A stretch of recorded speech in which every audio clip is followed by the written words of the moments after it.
എന്ത് നടപ്പിലാക്കിയാലും അതൊക്കെ ഏറ്റെടുക്കാൻ ഇവിടെ നമ്മുടെ സമൂഹത്തിൽ ആളുകളുണ്ട്. സൂംബ ഡാൻസിന്റെ വിവാദം അവസാനിച്ചിട്ടില്ലല്ലോ. ഇപ്പോഴും ആളുകൾക്കിടയിൽ എന്താ ചോദ്യം? നിങ്ങൾക്ക് കുറച്ച് ആൾക്കാർക്ക് എന്താ പ്രശ്നം എന്നാണ്. മുസ്ലിം ഉമ്മത്ത് അത് ഏറ്റെടുത്ത് കഴിഞ്ഞു എന്നാണ്. സ്കൂളുകളിലൊക്കെ നിങ്ങളെ പോലെയുള്ള മുസ്ലിം കുട്ടികളും മുസ്ലിം അധ്യാപകന്മാരും ടീച്ചർമാരുമല്ലേ തുള്ളിച്ചാടുന്നത്. എന്താ നിങ്ങൾക്ക് കുറച്ച് ആളുകൾക്ക് പ്രശ്നം എന്നാണ് ചോദിക്കുന്നത്. ഇതാണ് അവർ നേടിയ വിജയം. നമ്മുടെ സമൂഹത്തിൽ നമ്മെ തകർക്കാൻ നമ്മളായിട്ട് കോടാലി കൈകളായി മാറുകയാണ്. നമ്മെ വെട്ടിക്കൊല്ലാനുള്ള കോടാലി കൈകൾ നമ്മൾ കൊടുത്തിരിക്കുന്നു. മുസ്ലിം ഉമ്മത്താ ചോദിക്കുന്നത്, നിങ്ങൾക്ക് എന്താ പ്രശ്നം? നിങ്ങൾക്ക് വേണ്ടെങ്കിൽ കളിക്കണ്ട, നിങ്ങൾക്ക് വേണ്ടെങ്കിൽ ഈ വേഷം ധരിക്കണ്ട. ആണും പെണ്ണുമൊക്കെ ഒരേ വേഷം ധരിച്ചാൽ മതി. യൂണിഫോം ആ വിഷയത്തിൽ ഇനി പെണ്ണിന് വേറെ ഇല്ല, ആണും പെണ്ണൊക്കെ ഒരേ വേഷം ധരിച്ചാൽ മതി എന്നാണ്. രക്ഷിതാക്കളെ, നിങ്ങൾ അനുകൂലിച്ചില്ലേ? നിങ്ങളുടെ മക്കളാ വേഷമായി പറഞ്ഞേച്ചില്ലേ?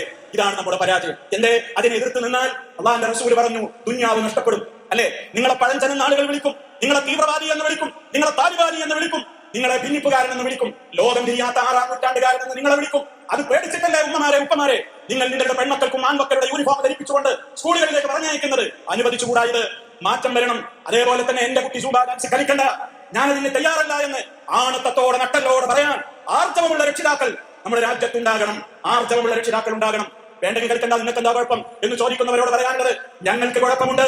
ഞങ്ങൾ ഞങ്ങളുടെ നമസ്കാരത്തിൽ പറയുന്നത് മുസ്ലിമീൻ, ഞാൻ മുസ്ലിമാണെന്നാണ്, നിന്റെ കൽപ്പനകൾ അനുസരിച്ച് ജീവിക്കുന്നവനാണെന്നാണ്.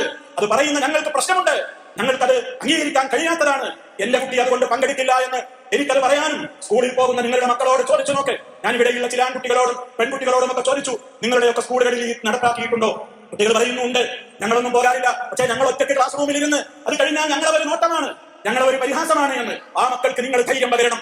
നിങ്ങൾക്കൊന്നും സംഭവിക്കില്ല. അള്ളാഹുവിന്റെ ഇഷ്ടത്തെ മാറ്റിവെച്ചുകൊണ്ട് ഒരു അധ്യാപകന്റെയും ഒരു മന്ത്രിയുടെയും ഒരു ഭരണാധികാരിയുടെയും ഒരു ഇഷ്ടത്തിനും നിന്ന് കൊടുക്കരുത്.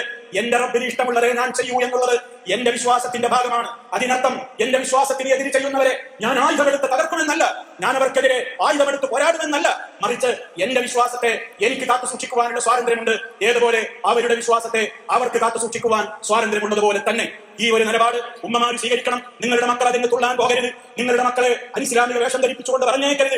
നിങ്ങളുടെ മക്കൾ സ്റ്റഡി ടൂറിന് പോകുമ്പോൾ DJ പാർട്ടികൾക്ക് അനുസരിച്ചുകൊണ്ട് വാഹനത്തിൽ വലിയ ലൈറ്റുകളിട്ട് പുകയുമിട്ട് ആണും പെണ്ണും കൂടിക്കലർന്നുകൊണ്ട് അതോന്മത്തരായി തുള്ളിച്ചാടുന്ന സ്റ്റഡി ടൂറുകൾക്ക് നിങ്ങളുടെ മക്കളെ നിങ്ങൾ വിട്ടുകൊടുക്കരുത്. അരുതുമോനെ, നമുക്കത് പറ്റില്ല എന്ന് പറയാൻ, അത് മക്കളോട് ഉപദേശിക്കാൻ അതിന് മാത്രം മതബോധമുള്ള, പരലോകബോധമുള്ള, പടച്ചവനെ പേടിയുള്ള രക്ഷിതാക്കളും മക്കളും തലമുറകളുമായിട്ടാണ് സഹോദരങ്ങളെ നമ്മൾ വളരേണ്ടത്.